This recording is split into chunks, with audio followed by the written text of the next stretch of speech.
The Golden Feathers.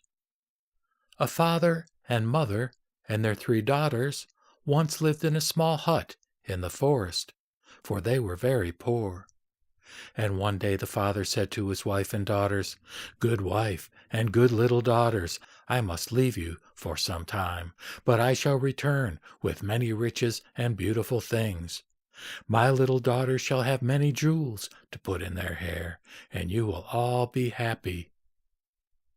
After saying these words, the man set out on his long journey. On his way, he walked through the forest in the night, and a fairy met him. "Where are you going, O traveler, at this time of night?" she asked. "I am going to seek fortune," he replied. Without more words, the fairy raised her wand and touched his shoulder. He was then changed into a goose with golden feathers.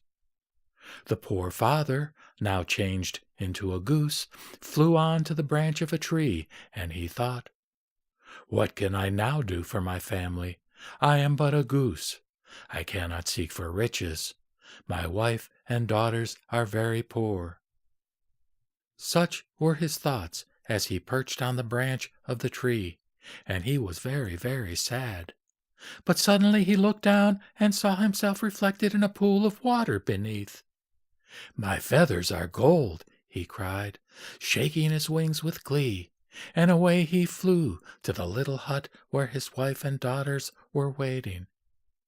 "Mother, a golden goose is coming to us," exclaimed the daughters. Alighting at the door, the goose spoke to them. "Good people," he said, "I know you are poor, but see, my feathers are of gold." And, taking a feather from his back, he gave it to them, saying, "Take this one and sell it. I will return again by and by."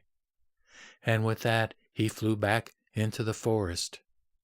The wife sold the feather and received much money for it, and each time this was spent, the goose returned and gave them another feather.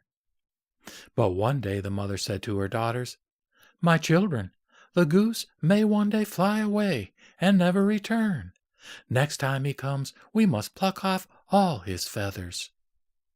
The daughters wept bitterly at the thought of this ingratitude, but nevertheless, when the goose returned, their mother seized him and plucked all his feathers. Robbed of his plumage, the goose was unable to fly. His selfish wife threw him in a barrel and gave him but little food to eat. But the feathers she plucked became white, as the feathers of every other goose, for the fairy had given them a charm that would turn them white if they ever were taken from him. After he had lived some time miserably in the barrel, white feathers grew on the goose's wings again. He then flew away, far away, to a forest where every bird was happy, and he lived happy with them ever after.